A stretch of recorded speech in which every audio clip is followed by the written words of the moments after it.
O salão de mármore parecia uma câmara de gelo ao som de risos finos e copos tilintando. Lustre de cristais, corredores polidos, quadros com molduras douradas, tudo preparado para celebrar a família Alencar como se o mundo inteiro devesse a eles o fôlego. No limite daquele palco de poder, Solange enxugava os cantos menos vistos, sobre as cadeiras, ao lado da porta do serviço, nos degraus por onde ninguém esperava que alguém batesse o pé sujo. Sua roupa cheirava a sabão e suor. Suas mãos, a crista de tanto trabalho. O embate começou como quase sempre, uma provocação. Gabriel cambaleava no centro do salão, cabeça tingida de álcool, ódio barato no brilho dos olhos. Lorena, a matriarca, dominava a cena com a mesma naturalidade com que respirava, um sorriso que cortava. A elite aplaudia. Solange, invisível, recolhia um caco de taça quebrada quando sentiu a sombra de uma mão violentando seu braço. Gabriel queria humilhar. Queria tocar o fundo de alguém para se sentir inteiro de novo. Arrastaram a mão de Solange até o leitor biométrico do cofre, uma placa de aço que simbolizava todas as certezas da família. Risadas se transformaram em expectativa calculada. Era só uma peça, um troféu de humilhação. A dona da casa poderia ver, por diversão, como a serva falharia ao tentar abrir o segredo daquela fortaleza. Todo mundo sabia que a chave era um ritual exclusivo dos Alencar. Dedos, códigos, olhos que vistam dinheiro. A palma de Solange tremia. Havia gordura de sabão ainda nas linhas da raiz dos seus dedos. O sensor brônzeo recebeu aquela mão inesperada, e por um instante tudo ficou suspenso. Um bip eletrônico, seco, luz que muda de cor e o som que ninguém daquela sala esperava, o clique solene de um cofre se abrindo. O silêncio foi como água fria no mármore. Olhos que riam congelaram. Risadas morreram. Uma fresta revelou o interior escuro. Havia dentro um envelope, fechado à mão. Havia um cheiro de envelhecido, de papel guardado com pressa e culpa. Gabriel soltou a mão de Solange como se fosse um objeto sujo, que de repente havia se transformado em algo perigoso. Lorena engoliu. No envelope, uma folha com letra trêmula e uma dedicatória que, lida em voz alta por alguém cuja garganta secava, partiu a sala em duas metades. Para minha única herdeira, minha filha Solange. Depois, um teste, um pedaço de papel com números que calcavam certezas que a casa inteira tentara silenciar. O cofre, que até então sussurrava segurança, resolveu ser oráculo. O segredo vinha debaixo do aço. Algumas pessoas cobriram a mão com a mão. Outras, a indignação fina, buscaram o espanto em títulos. Escândalo, falsidade, fraude. Mas havia um ruído novo, que crescia como onda. 500 milhões, repetido em sussurros e em cifras que piscavam nas telas dos celulares. A magnitude da fortuna que pendia sobre aquele pedaço de papel fez com que o chão tremesse dentro de cada coração orgulhoso ali. Solange leu. Não havia heroísmo em seu rosto. Havia apenas a mesma surpresa que qualquer filha legítima que descobrir um nome escrito numa carta poderia sentir, mistura de ausência e de pertença tardia. Mas a presença do papel no cofre era uma sentença para o salão, e Lorena, mais afiada que nunca, decidiu transformar a surpresa em vingança. Aquelas mãos que antes manipulavam talheres agora plantaram provas. Um colar que ninguém reconheceu apareceu no corpo de Solange. Um vídeo foi inflamado, imagens cortadas, vozes sobrepostas, um rosto fora de contexto. Em minutos, a sala que assistira à abertura do cofre virou palco para uma acusação pública. Lorena falou. A voz dela tinha o tom de patrão que dita um destino. Isso é abuso. Isso é roubo. As câmeras da casa, venais, rodaram para o ângulo que interessava. A multidão, ávida por algo que alimentasse sua segurança moral, apontou. Solange tentou falar, explicar, mas as palavras viraram ruído. A confusão cresceu como fumaça. Gritos, cadeiras arrastadas. Gabriel, atônito, tocou o envelope como quem toca uma ferida aberta. Ele sabia algo que ninguém sabia. Havia outra peça, um pequeno cartão eletrônico, um documento que explicava mais do que aquela folha.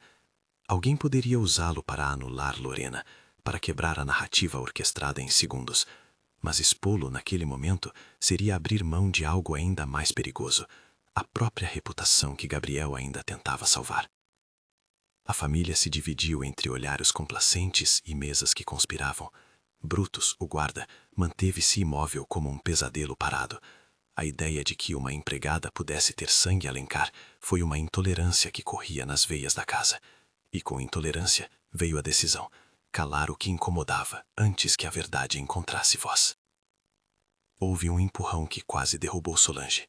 Ela recuou, o vestido agora marcado de poeira, as mãos sujas de linha.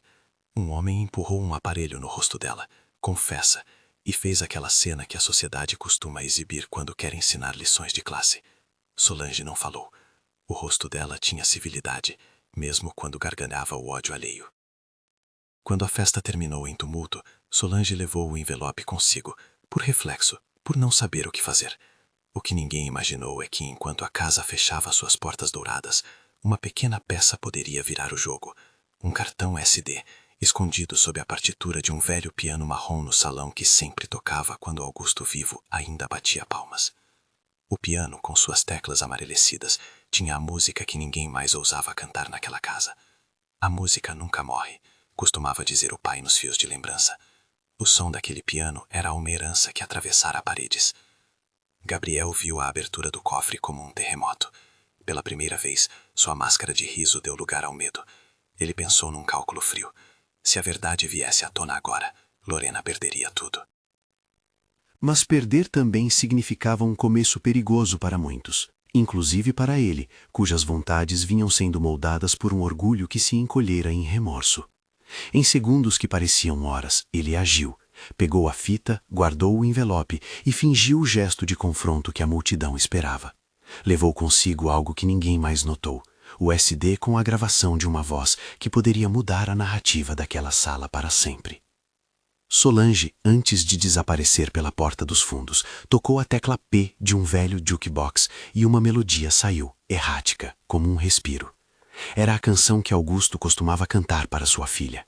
Ninguém prestou atenção, mas Lorena viu, e em sua frieza entendeu que aquilo representava perigo. A música era a prova de memória. A música poderia provar um laço que ela havia construído para apagar. No corredor, as luzes se partiam em sombras afiadas. Solange correu com o envelope rente ao peito. Um carro esperou na calçada. Não era um carro qualquer. Um Porsche preto deslizou pela rua como uma sombra de vingança. Solange aliasou o corpo e correu pelo beco, a respiração curta, as balas ricocheteando perto, como se a casa mandasse suas palavras com chumbo. O SUV que a perseguiu levantou lama e cuspiu ameaças. Ela viu faíscas nos pneus, sentiu o cheiro de gasolina, o barulho de metal que se dobra. Achou que seria o fim. Achou que ninguém ouviria a música. Ela sobreviveu por pouco. A sorte ou a pressa do motorista em acertar a mancha do vidro falhou. Solange achou abrigo numa esquina, o envelope ainda quente contra o corpo. Os sapatos estavam rasgados, a roupa servia como armadura de quem sempre se protegeu com trabalho. E a ideia que fazia galo em sua garganta era simples: salvar a avó. Dona Célia vivia numa sala com um aparelho de oxigênio que chiava a cada 2 segundos. A chantagem que se seguiu foi direta. Se ela sair do caminho, a avó para. O telefone de Solange tremeu com a voz fria de um emissário. Traga o que tem, ou a velha para. A voz era curta, sem remorso. Ali, o jogo virou o corpo. Quem governava o clima por trás das câmeras não era apenas Lorena.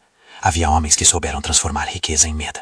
Solange, sem saber para onde correr, pensou em voltar para casa e enfrentar o que fosse. Para muitos, voltar era insanidade. Para ela, era obrigação.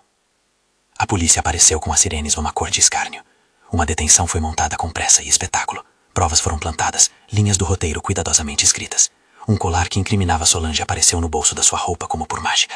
Havia testemunhas prontas, um vídeo cortado que tornava a verdade num monstro. As palavras flagrante, subtração e violação soaram como troféus no microfone de quem queria ver a faxineira humilhada. No cerne desse tabuleiro, no entanto, Gabriel fez uma escolha que ninguém esperava. Humilhar a Solange por impulso e vergonha, mas agora, diante da violência que a casa montava, ele decidiu proteger a peça que poderia desmontar o sistema. Entrou no salão como se fosse recuperando o papel que havia perdido. Pegou o SD e o colocou dentro do piano. A ação foi pequena, furtiva, mas carregava o peso de alguém que se sacrificava. Havia amor ali, um amor embaraçado, contraditório, que repetia erros e depois tentava consertá-los por caminhos tortos. No dia seguinte, Solange foi presa. A imagem dela sendo escoltada, as mãos já machucadas, correu nas redes como prova de que a casa havia recuperado sua ordem. Na cela, o concreto teve o cheiro de desespero. Outras mulheres o ensinaram a linguagem da sobrevivência. Madrinha Ru, com seu jeito de quem sobreviveu a tempos piores, ofereceu um lanche amassado e uma mão amiga. As conversas na cela eram curtas, cheias de códigos. Solange aprendeu a transformar vergonha em dureza. Aprendeu a manter os olhos limpos para ver os instrumentos que poderiam libertá-la. Enquanto isso, na mansão, Lorena celebrou. Aquela noite tinha sido um golpe de sorte e estratégia. Gabriel, no entanto, não dormia. Ele pensava no piano, pensava no SD. Sabia que se alguém tivesse tempo para descobrir, a verdade apareceria como aquela música antiga, insistente, impossível de silenciar. Chamou um homem de toga discreta, Dr. Pacheco, com a promessa de que poderia controlar a narrativa. Pacheco era um advogado elegante, o tipo que sabia separar metade de uma verdade do modo que convinha a seus clientes. Gabriel entregou a ele uma parte do segredo, não toda. Era um jogo de peças ocultas. Pacheco entendeu rápido que havia algo maior ali do que apenas um caso de assalto.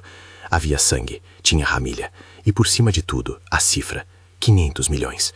A menção a esse número virou um monstro que crescia mais rápido que a defesa e a acusação.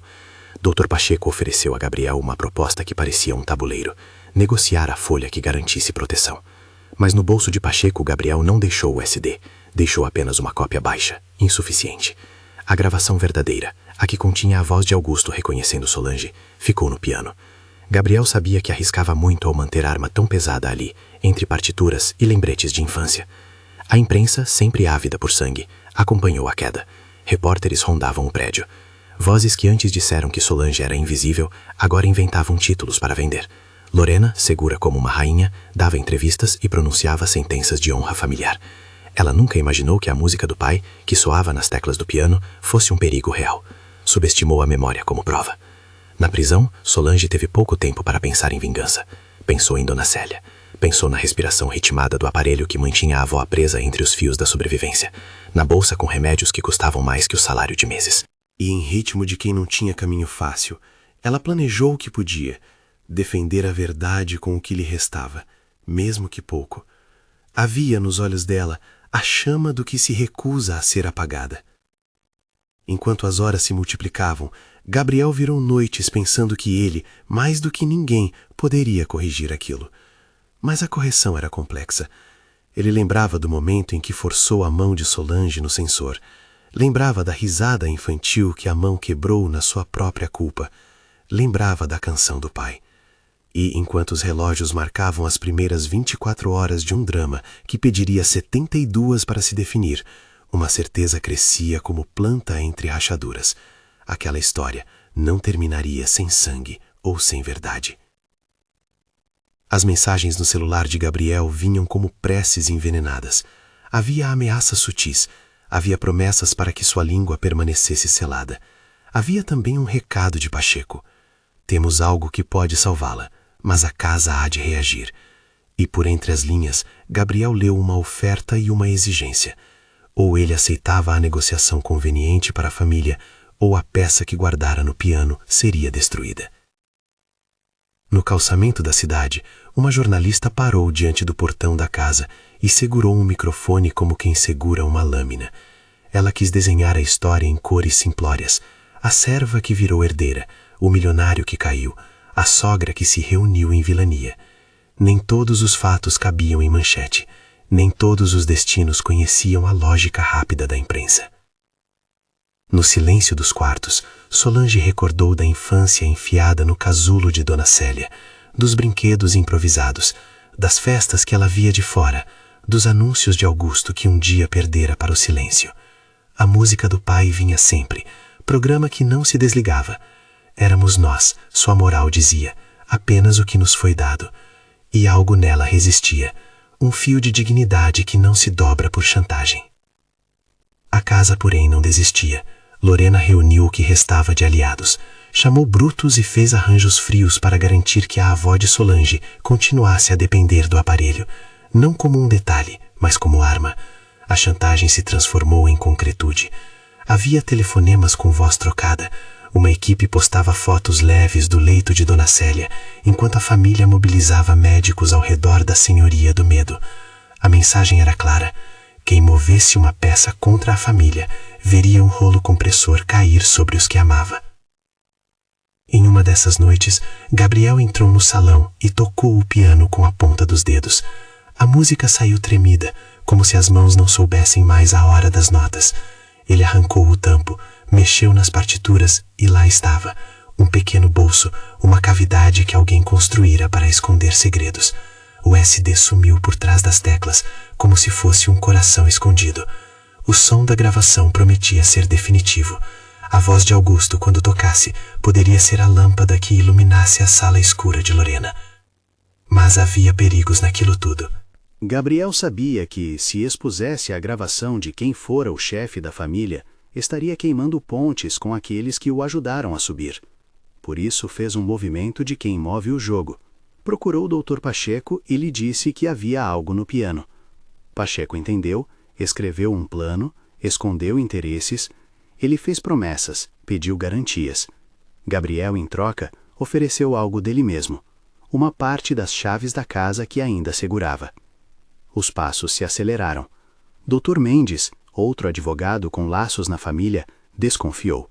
Mandou cartas, convocou reuniões e, como uma maré que protege bancos exclusivos, começou a traçar uma defesa que visasse enterrar o caso em protocolos. Lorena, lenta e precisa, se moveu como uma rainha num tabuleiro, onde cada peão tinha papel determinado. A cada movida, aumentava a sensação de que o que acontecia ali não era apenas crime, mas espetáculo. Do lado de fora, a cidade comentava. Havia quem chorasse por Solange, vendo nela um reflexo de tantas outras histórias. Havia também quem torcesse pela preservação do poder. A polarização se formava nas mesas de boteco, nos grupos de mensagens, nas rodas de vizinhas. O caso ganhava sabor de coisa épica. Era a faxineira contra o milionário. Era 500 milhões em jogo. Era também a história de uma família que segurava um segredo como se fosse ouro. Na cela, Solange ouvia rumores. Diziam que o arquivo do piano tinha sido retirado. Diziam que Gabriel não saíra da casa. Diziam que Lorena estava disposta a tudo. Solange respirou fundo. Aprendeu em poucas horas que a verdade raramente chega sem dor. Aprendeu que sua vida agora estava pendurada entre mãos que podiam tanto salvar quanto matar. No fim de uma manhã sem sol, Gabriel entrou na cela. Ele segurava um envelope amarelecido. Não era exatamente o mesmo que abriu o cofre, mas tinha o mesmo cheiro de papel velho. Solange olhou para ele com olhos que sabiam perguntar. Gabriel então fez algo que ninguém que o conhecia havia previsto. Aproximou-se e beijou a testa dela. Um gesto curto, quase um adeus. Havia contrição ali. Havia medo. Tantas coisas. Não confie em promessas vazias, disse ele baixo, a voz arrastada por culpa. Mas não vou deixá-la sozinha. A frase soou como a última promessa que poderia fazer. Nada garantido, só tentativa. Quando Gabriel saiu, a cela ficou com cheiro de terceiros. Solange encolheu-se e segurou o envelope.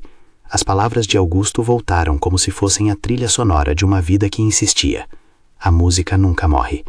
E nesse intervalo entre um gesto e outro, a ideia de que alguém fora dali tinha um arquivo que poderia desmontar Lorena cresceu como chama.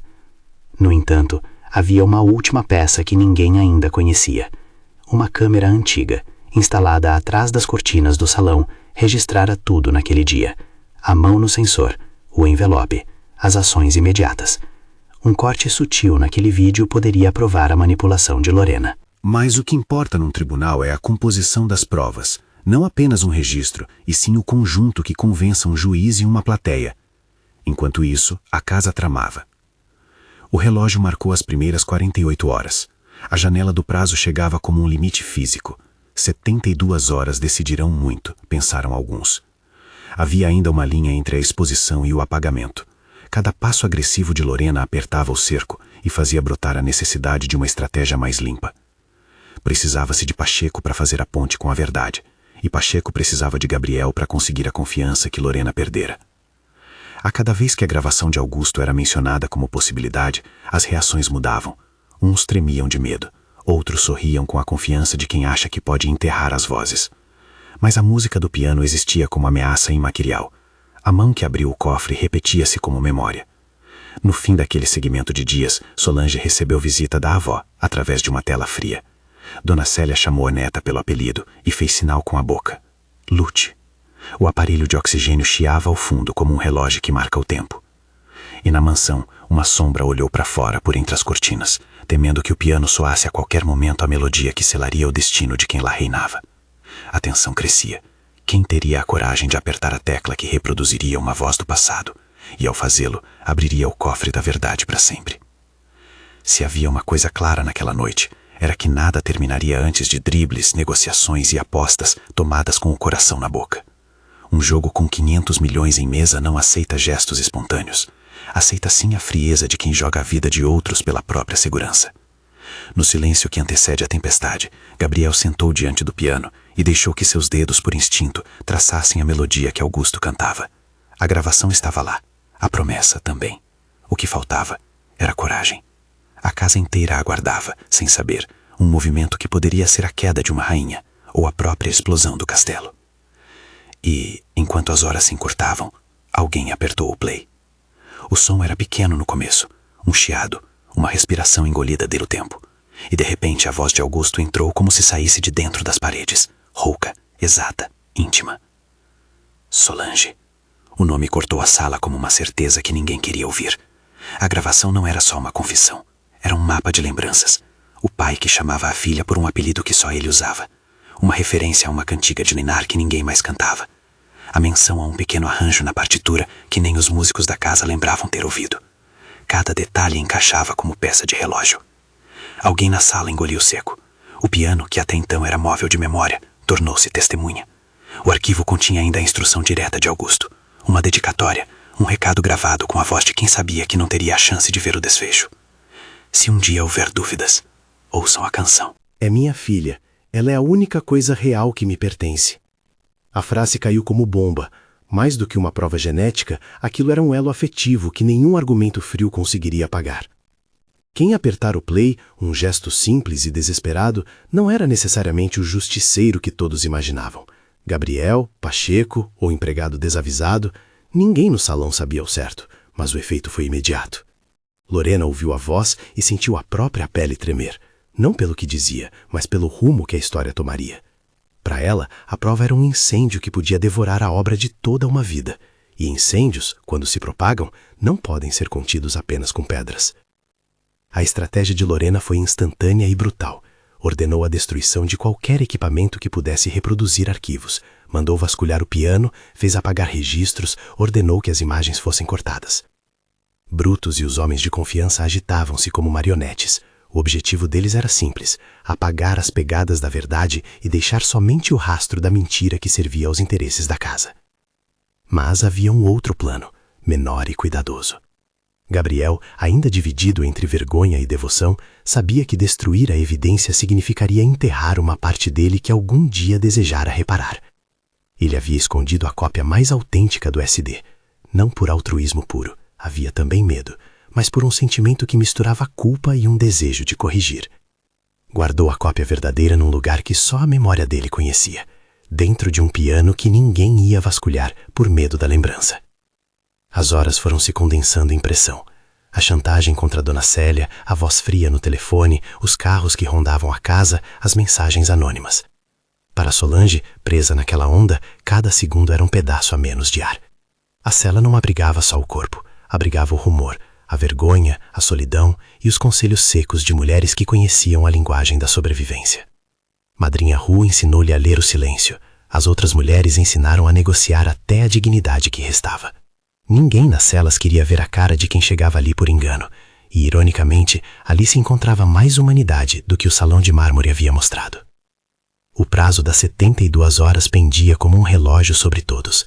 Em algum momento, Lorena acreditou que venceria pela exaustão, fazer do tempo seu aliado, desgastar as provas, transformar a opinião pública. Havia todo um aparato para isso: vídeos editados, testemunhas compradas, médicos inclinados a assinar relatórios. Mas provas que nascem do afeto e das pequenas rotinas têm a força de atravessar formalidades. A canção do pai estava gravada, o envelope com a dedicatória estava lá, e o SD, mesmo escondido, já tivera seus segundos de vida. Dr. Pacheco era naquele tabuleiro a peça que podia mover as coisas de maneiras quase invisíveis.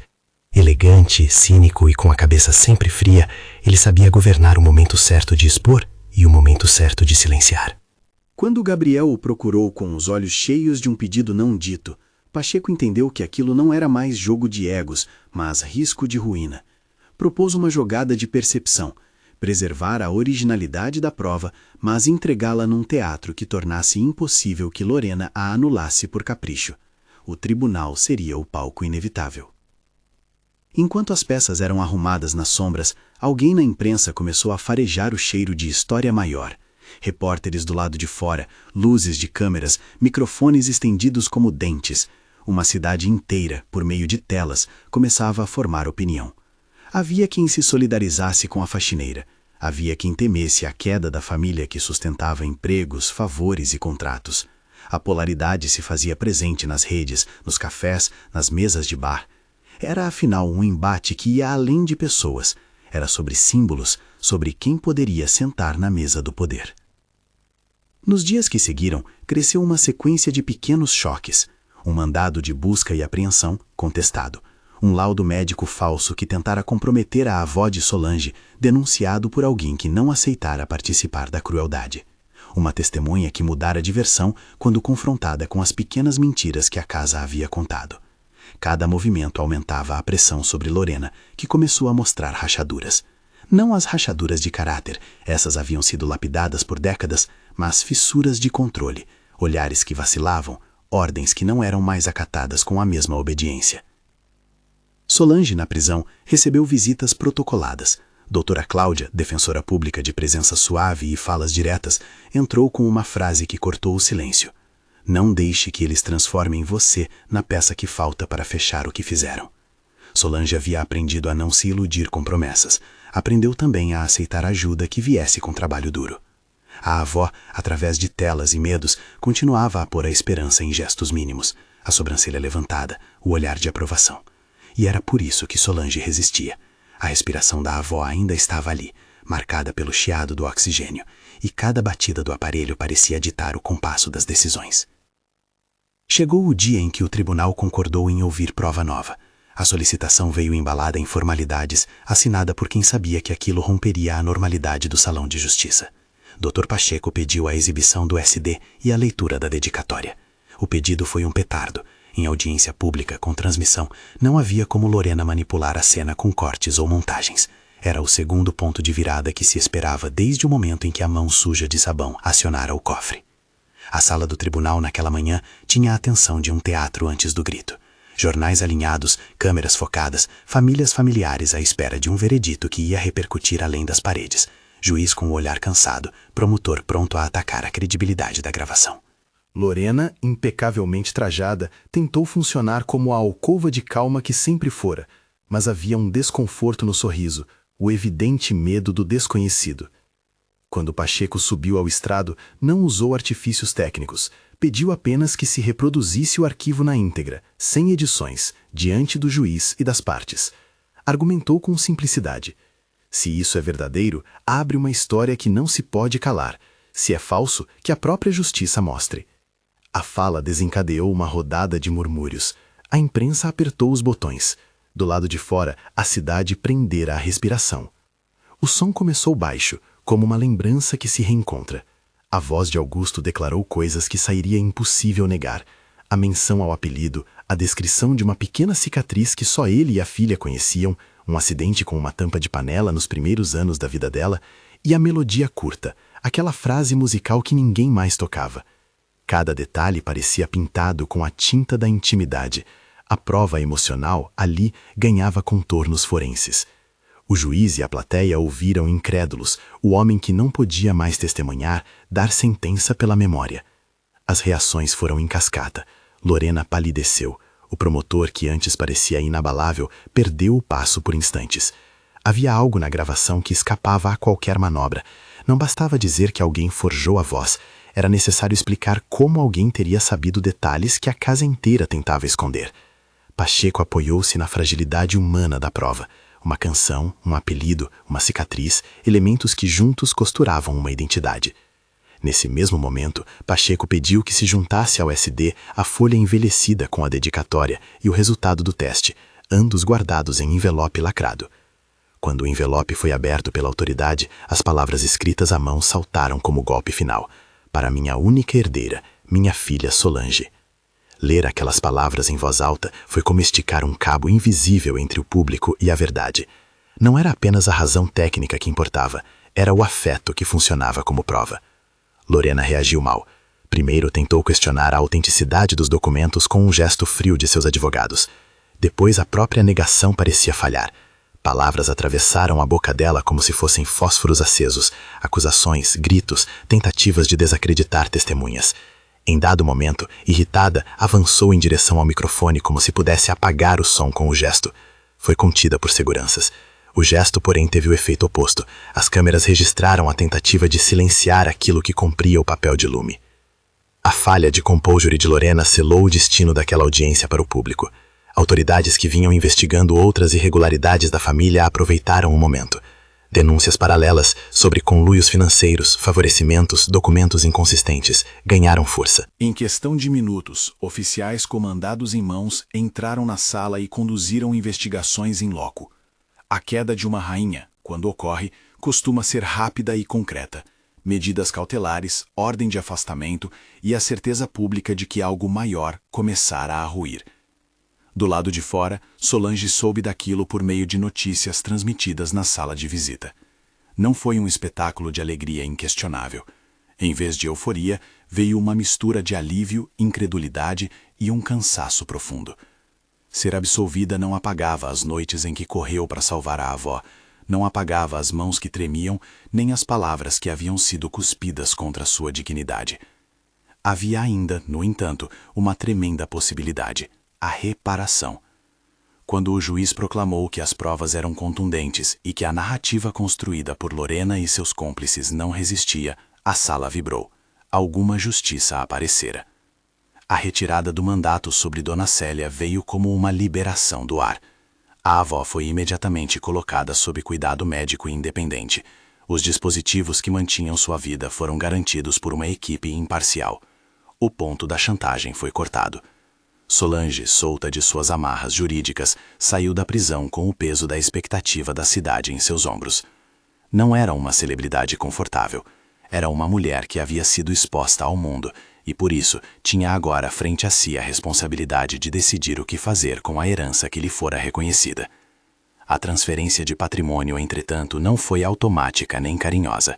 Houve negociações, deliberações judiciais e pressão pública. Os 500 milhões citados nas mídias chegaram a ser chamados de cifra simbólica, de representação do poder que pairava sobre a casa Alencar. Quando a justiça determinou que parte significativa dos bens fosse destinada a reparar o dano causado e a reconhecer a filiação legítima, a manchete converteu-se em fato. A soma exata era menos relevante do que a mudança de destino dos bens. O velho símbolo de opressão, a mansão, os contratos, o cofre, havia deixado de ser propriedade livre de escrutínio. Solange poderia ter cedido à tentação do poder e da ostentação. Poderia ter escolhido a luxúria que outrora a humilhara. Mas a escolha dela foi outra: transformar a casa que fora palco de seu sofrimento em um espaço de utilidade.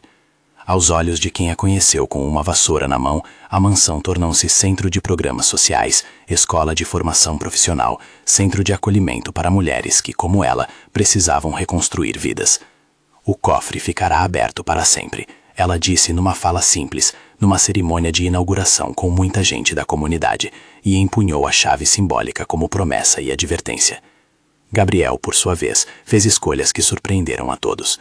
O homem que, num momento de vergonha, forçara a mão de Solange no leitor biométrico, agora assinava documentos que renunciavam à parte de herança que poderia ter consolidado seu futuro. Não foi um gesto grandioso sem custo. Ele perdeu privilégios, enfrentou a rejeição daquela elite que preferia ignorar a verdade. Em público, começou a trabalhar com as mãos, em coisas humildes que redimiam aos poucos sua história. A reconstrução não foi só material, foi pessoal. Ele pediu, com voz embargada e olhos úmidos, a chance de reparar o dano que causara. A reparação implicava mais do que doar dinheiro, implicava transparência, presença e trabalho. O perdão, porém, foi apresentado como processo. Solange não fez um discurso de reconciliação plena. Ela não erigiu um altar de absolvição instantânea. Havia memórias que doíam, gestos que não se apagam com promessas. Gabriel precisou mostrar, dia após dia, ações concretas, trabalho na fundação, defesa pública das causas que ela abraçava, atitudes que não buscavam aplauso. Aos poucos, a distância entre ambos diminuiu. A intimidade voltou em pequenos gestos. O concerto de uma janela, um almoço simples, a presença em um dia de chuva. O beijo a Deus que ele dera na cela transformou-se em beijos tímidos no portão da fundação. Não havia mais pressa em consumar romance, apenas vontade de reconstruir o que haviam quebrado. Lorena foi julgada em sequência por crimes que iam além da usurpação de memória. As investigações encontraram indícios de manipulação documental, de violação de direitos e de práticas que visavam manter o domínio sobre vidas alheias. No tribunal, quando a sentença foi lida, houve a sensação de que a queda havia sido efetivada, não só na esfera pública, mas moral. Ela deixou o salão não como rainha, mas como alguém que perdera a última palavra. Alguma dignidade poderia existir ali, mas o que sobrou foi o sepultamento de um poder que se alimentava de medo. A transformação da mansão foi lenta e cuidadosa. Foram contratadas equipes de arquitetos que entendiam que o espaço não deveria replicar a ostentação do passado.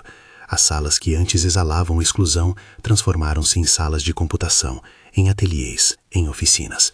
O piano marrom, símbolo de tudo aquilo, ganhou lugar de honra na sala principal, agora aberta ao público. A música nunca morre, repetia Solange em discursos curtos e convidava crianças a tocar as teclas. A melodia que antes servira como prova passou a ser trilha de esperança. Houve resistência. Muitos da antiga Órbita Alencar sentiram-se traídos. Produtivos contratos foram cortados. Empregos mudaram de mãos. O primeiro ano após a mudança foi de aprendizado. A fundação não era luxo, era lição. Cursos de formação, acompanhamento para mulheres em situação de risco, apoio à avó de Solange, que passou a receber cuidados decentes e justos. O local virou abrigo, escola e praça de convivência. O cofre, aquele símbolo selado durante anos, permaneceu aberto. Não literalmente, claro, mas em sentido. A casa havia prometido transparência. Gabriel não desapareceu do cenário público. Assumiu tarefas práticas. Ajudava a reformar telhados, a carregar caixas, a consertar portões. Foi humilhado por quem o via como covarde. Foi elogiado por quem reconhecia o esforço. O perdão de Solange não foi um passe, era um caminho que ambos trilhavam, com passos pequenos e sinceridade. Um dia, diante do piano agora público, Gabriel pediu que ela tocasse a canção do pai. Ela tocou. As notas se espalharam como quem rega um terreno seco. Quando a música terminou, ele colocou um anel simples na mão dela, não como cobrança de retorno, mas como sinal de compromisso com a verdade que quiseram construir juntos. Ela aceitou o anel com um olhar difícil, e entre os dois houve um abraço que não apagava a dor, mas selava uma tentativa real. O epílogo desse processo não foi um banquete, mas uma festa de comunidade simples. Fogueira na calçada, risos, comida compartilhada, crianças correndo pelo gramado da antiga mansão. A cidade apareceu com suas alegrias e suas desconfianças. Dona Célia, mais magra, mais serena, sentou-se num cantinho e observou a neta com olhos que agradeciam sem alarde. A comunidade celebrou não a riqueza, mas a possibilidade de uso justo de recursos. A imagem final foi quase cinematográfica. O piano aberto, uma criança tocando a melodia do passado e ao redor pessoas que antes eram invisíveis, ocupando espaços que sempre lhes pertenceram por direita. No centro de tudo ficou a frase que Solange repetira algumas vezes, simples e direta. O cofre fica aberto para sempre. Não era uma chamada à ostentação, mas uma promessa de que segredos não serviriam mais de alavanca para a opressão, que as cifras, por mais espantosas que fossem, deveriam servir a vidas e não devorá-las. As cifras continuavam sendo grandes, 500 milhões, repetiam manchetes e comentários, mas já não eram um objeto de adoração.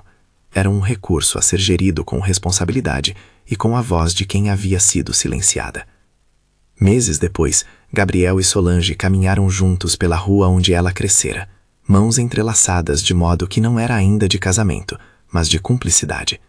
Podia haver dúvidas, podia haver medos. O perdão não apagara tudo, restaram cicatrizes. Mas havia também uma construção firme, tijolo sobre tijolo, de respeito e dignidade. Em certo momento, ela parou, olhou para ele e disse, sem dramatismos: a mão que abre o cofre tem que ser limpa sempre. Não para mostrar nada a ninguém, para não devolver nunca mais a oscilação entre poder e medo. Ele sorriu, e naquele sorriso havia mistura de lágrimas e alívio. Havia também a consciência de que nada era garantido. A casa que agora servia de fundação não era palácio de promessas, era terreno de trabalho. A música, por sua vez, continuava sendo a trilha que acompanhava esse novo cotidiano. A canção do pai entrou em uma roda de crianças, e por sobre as notas vinha a certeza de que algumas coisas realmente persistem: a memória, a coragem e a vontade de reescrever destinos. No fim, quando a festa da comunidade se afinou em silêncio, o piano restou como testemunha. A cidade já não falava apenas da queda de uma matriarca, falava da possível vitória da dignidade sobre a aparência. E ali, sobre o céu que começava a escurecer, Solange tocou mais uma vez a melodia que aprendera com o pai. A música saiu simples, sem virtuosismo, mas com sentimento. E à sua volta havia gente que sabia que a justiça não é sempre instantânea, mas que quando chega pode mudar caminhos. A última imagem foi a do cofre, agora vazio de segredos e com a porta entreaberta, como se convidasse qualquer um a verificar o que antes fora proibido. O cofre fica aberto para sempre, disse alguém numa voz baixa, e a frase parecia promessa mais do que bordão. Era lembrança de que, no mundo que construíam, a verdade teria que ser cultivada. A música, por sua vez, jamais fora silenciada. Atravessava tempos e pessoas e seguia insistente. A memória que dá forma às nossas escolhas. Se você ficou até aqui e esta história tocou algo em você, conte nos comentários o que acha sobre perdão e justiça. E se quiser mais histórias assim, inscreva-se. Há sempre uma nova virada esperando por quem acredita que a verdade, mesmo tardia, pode transformar vidas.